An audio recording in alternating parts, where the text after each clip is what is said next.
कांग्रेस अध्यक्ष राहुल गांधी आज मिशन दक्षिण के तहत तमिलनाडु के दौरे पर रहेंगे। यहां 4 रैलियों को संबोधित करेंगे। बीजेपी के राष्ट्रीय अध्यक्ष अमित शाह आज से 2 दिवसीय यूपी के वाराणसी दौरे पर रहेंगे। शाह पूर्वांचल की 25 लोकसभा सीटों पर जीत का फॉर्मूला तैयार करेंगे। फाइनेंस मिनिस्टर अरुण जेटली आज अंतर्राष्ट्रीय मुद्रा कोष और वर्ल्ड बैंक की अमेरिका में होने वाली सालाना मीटिंग में हिस्सा लेंगे। चुनाव में सेना के जिक्र पर पूर्व सेना प्रमुख समेत 156 सैनिकों ने राष्ट्रपति को चिट्ठी लिखकर ऐतराज जताया।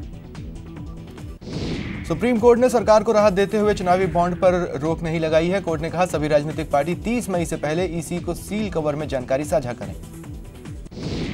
मुख्यमंत्री गहलोत ने प्रेस कॉन्फ्रेंस कर बीजेपी पर निशाना साधा। उन्होंने कहा जो लोग कांग्रेस को खत्म करना चाहते हैं वो खुद खत्म हो जाएंगे। सीएम गहलोत कॉन्फ्रेंस के दौरान न्याय योजना कांग्रेस के लिए गेम चेंजर बताते नजर आए।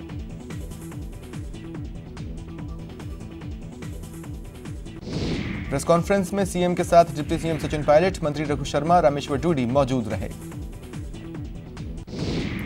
सचिन पायलट ने नरेंद्र मोदी और अमित शाह को तानाशाह बताते हुए कहा कि देश भर में कांग्रेस की लहर चल रही है। पूर्व मुख्यमंत्री वसुंधरा राजे आज करौली और धौलपुर दौरे पर रहेंगी, जहां वो भाजपा प्रत्याशी के नामांकन सभा में शामिल होंगी। जयपुर के विराटनगर विधानसभा क्षेत्र में राज्यवर्धन सिंह राठौड़ ने चुनावी जनसंपर्क कर लोगों से मतदान का आह्वान किया। प्रदेश में लोकसभा चुनाव के तहत आने वाली 12 सीटों पर नामांकन प्रक्रिया जारी है। श्रीगंगानगर में कांग्रेस के लोकसभा प्रत्याशी भरत मेघवाल आज नामांकन दाखिल करेंगे। सीकर में कांग्रेस के लोकसभा प्रत्याशी सुभाष महरिया भी आज पर्चा दाखिल करेंगे। करौली धौलपुर सीट से बीजेपी के प्रत्याशी मनोज राजौरिया भी आज नामांकन करेंगे। भाजपा प्रदेश अध्यक्ष मदन लाल सैनी आज जीके टावर के मीडिया सेंटर में प्रेस वार्ता करेंगे। जालोर सिरोही लोकसभा क्षेत्र में कांग्रेस प्रत्याशी रतन देवासी ने बीजेपी प्रत्याशी देवजी पटेल पर सीधा हमला बोलते हुए कहा कि वह 10 साल से जालोर सिरोही के सांसद हैं, लेकिन एक सांसद के तौर पर दोनों जिलों में एक भी बड़ी उपलब्धि गिनवाने के लिए उनके पास नहीं है। देवासी ने कहा कांग्रेस के सांसद रहे बूटा सिंह की ओर से क्षेत्र में करवाए गए विकास को आज तीसरी पीढ़ी के लोग भी याद कर रहे हैं। कांग्रेस प्रवक्ता प्रियंका चतुर्वेदी ने स्मृति ईरानी के हलफनामे में बताई गई एजुकेशन पर निशाना साधा। प्रियंका ने गाना गाकर कहा क्योंकि मंत्री भी कभी ग्रेजुएट थीं। कांग्रेस पहले भी स्मृति ईरानी की डिग्री को लेकर उन्हें घेरती आई है, लेकिन इस बार जब स्मृति ने खुद को 12वीं पास बताया तो कांग्रेस और भी हमलावर हो गई। प्रियंका चतुर्वेदी ने तंज करते हुए स्मृति की टीवी सीरियल क्योंकि सास भी कभी बहू थी की थीम लाइन पर कहा क्वालिफिकेशन के भी रूप बदलते हैं, नए नए सांचे में ढलते हैं, एक डिग्री आती है एक डिग्री जाती है। दिल्ली प्रदेश कांग्रेस कमेटी ने पार्टी उम्मीदवारों के नामों पर चर्चा करने के लिए पार्टी का आज बैठक बुलाई है। ट्विटर इंडिया ने एक आंकड़ा जारी करते हुए 3 व्यक्ति सबसे ज्यादा चर्चित बताए। पहला नाम पीएम मोदी का, दूसरे पर बीजेपी अध्यक्ष अमित शाह और तीसरे पर यूपी के सीएम योगी आदित्यनाथ को बताया। इस आंकड़े में राहुल गांधी को चौथे और प्रियंका गांधी को 5वें स्थान मिला है। चुनाव आयोग ने मुख्यमंत्री योगी आदित्यनाथ को बजरंगबली पर विश्वास जताने की बात कहने पर नोटिस भेजा है। साथ ही बीएसपी सुप्रीमो मायावती को भी सहारनपुर में मुस्लिमों से वोट मांगने के लिए नोटिस थमाया। सपा अध्यक्ष अखिलेश यादव आज पीलीभीत लोकसभा क्षेत्र के प्रत्याशी हेमराज वर्मा के पक्ष में सभा को संबोधित करेंगे। हरियाणा की 10 लोकसभा सीटों पर चुनाव लड़ने के लिए सांसद दुष्यंत चौटाला की जननायक जनता पार्टी और आम आदमी पार्टी के बीच गठबंधन हो गया है। पूर्व क्रिकेटर गौतम गंभीर ने गुरुवार को जम्मू कश्मीर के उधमपुर में चुनावी सभा की, जहां उन्होंने राज्य की पूर्व मुख्यमंत्री महबूबा मुफ्ती पर जमकर हमला बोला। विश्व के सबसे बड़े लोकतंत्र के सबसे बड़े महाभारत का पहला रण खत्म हो गया। यूपी की 8 सीटों पर पहले चरण में 63.69% वोटिंग हुई। गुरुवार को 17वीं लोकसभा के पहले चरण की वोटिंग हुई। पहले चरण में 20 राज्यों की 91 लोकसभा सीटों पर मतदान हुआ। सिक्किम में कल लोकसभा के साथ साथ विधानसभा चुनाव भी हुए। 24 साल से लगातार सिक्किम के सीएम पद पर काबिज पवन चामलिंग ने भी अपने परिवार के साथ वोट डाला। दिल्ली में जेट एयरवेज ने अचानक अपनी 12 इंटरनेशनल और डोमेस्टिक फ्लाइट सर्विस सस्पेंड कर दी। इस वजह से बड़ी संख्या में यात्रियों को परेशानी हुई। दिल्ली के उत्तम नगर इलाके में कपड़ों के एक स्टोर में आग लग गई, लाखों के नुकसान की आशंका है। गुजरात के वडोदरा में पाकिस्तान की ओर से रिहा किए गए 100 भारतीय मछुआरे पहुंचे। इन्हें ट्रेन के जरिए उनके घरों में भेजा गया। नवी मुंबई के सागर विहार इलाके में एक फुट ओवरब्रिज का कुछ हिस्सा गिर गया। 2 लोग घायल हुए, जिन्हें अस्पताल में भर्ती कराया गया। दिल्ली के जामिया इस्लामिया में नॉर्थ ईस्ट के छात्रों ने एक सांस्कृतिक कार्यक्रम का आयोजन किया।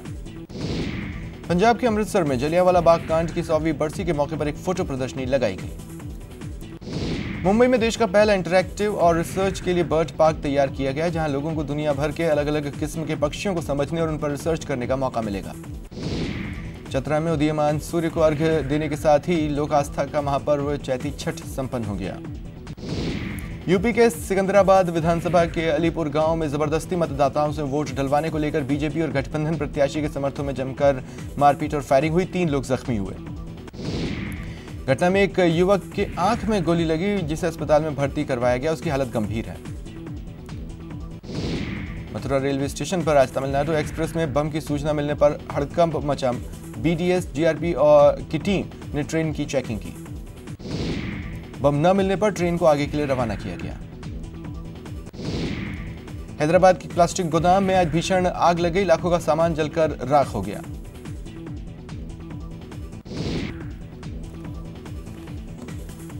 जयपुर में मुख्य सचिव डीबी गुप्ता आज हाई पावर कमेटी की बैठक ले रहे हैं। इसमें यूडीएच प्रमुख सचिव भास्कर सावंत, जेडीसी टी रविकांत के साथ डीएलबी पवन अरोड़ा समेत अन्य अधिकारी मौजूद हैं। कोटा में प्रदेश चुनाव प्रभारी प्रकाश जावड़ेकर ने प्रेस कॉन्फ्रेंस कर कांग्रेस पर वादाखिलाफी का आरोप लगाया। गुरुवार को सीएम अशोक गहलोत और डिप्टी सीएम पायलट झुंझुनू दौरे पर रहे। दौरे से पहले गाड़िया टाउन हॉल में झुंझुनू विधानसभा क्षेत्र के कांग्रेस कार्यकर्ताओं का सम्मेलन हुआ। कोटा में बीजेपी के संगठन प्रभारी और राष्ट्रीय उपाध्यक्ष अविनाश राय खन्ना ने लोकसभा चुनावों को लेकर संगठन स्तर पर चल रही तैयारियों का फीडबैक लिया। झुंझुनू से कांग्रेस प्रत्याशी श्रवण कुमार ने गुरुवार को अपना नामांकन दाखिल किया। दौसा लोकसभा सीट से पहला नामांकन गुरुवार को दाखिल हुआ। रामपुर मीणा ने एपीआई पार्टी से अपना पर्चा भरा। बीजेपी के वरिष्ठ नेता और पूर्व चिकित्सा मंत्री कालीचरण सराफ ने पार्टी में गुटबाजी से इनकार किया। चूरू लोकसभा क्षेत्र से बीजेपी प्रत्याशी राहुल कस्वां की चुनावी सभाओं में पुलवामा अटैक का जिक्र किया गया। कस्वां ने अटैक का जिक्र करते हुए कहा कि मोदी जी ने आतंकियों को जवाब दिया। धौलपुर में गुर्जर नेता जयवीर सिंह पोसवाल ने कहा कि गुर्जर समाज आरक्षण के मुद्दे पर पहले भी एकजुट था, आज भी एकजुट है और जो आरक्षण आंदोलन का नेतृत्व करेगा उसी का साथ दिया जाएगा। सवाईमाधोपुर में राज्यसभा सांसद डॉक्टर किरोड़ीलाल मीणा के समर्थकों ने पूर्व सीएम वसुंधरा राजे के खिलाफ विरोध प्रदर्शन किया। उनका कहना है अगर मीणा को टिकट नहीं दिया गया तो बीजेपी को गंभीर परिणाम भुगतने होंगे। सीकर लोकसभा सीट से बीजेपी प्रत्याशी सुमेधानंद सरस्वती के मुख्य चुनाव कार्यालय का उद्घाटन किया गया। दौसा एसपी प्रहलाद सिंह ने मतदान केंद्रों का दौरा किया। इस दौरान पुलिस और प्रशासन के अधिकारी भी साथ रहे। अलवर लोकसभा चुनाव को देखते हुए पुलिस ने राजस्थान हरियाणा से आने वाले सभी वाहनों की चेकिंग की। सवाईमाधोपुर के वजीरपुर कस्बे के राजकीय आदर्श उच्च माध्यमिक विद्यालय में ईवीएम और वीवीपैट मशीनों का प्रदर्शन किया गया।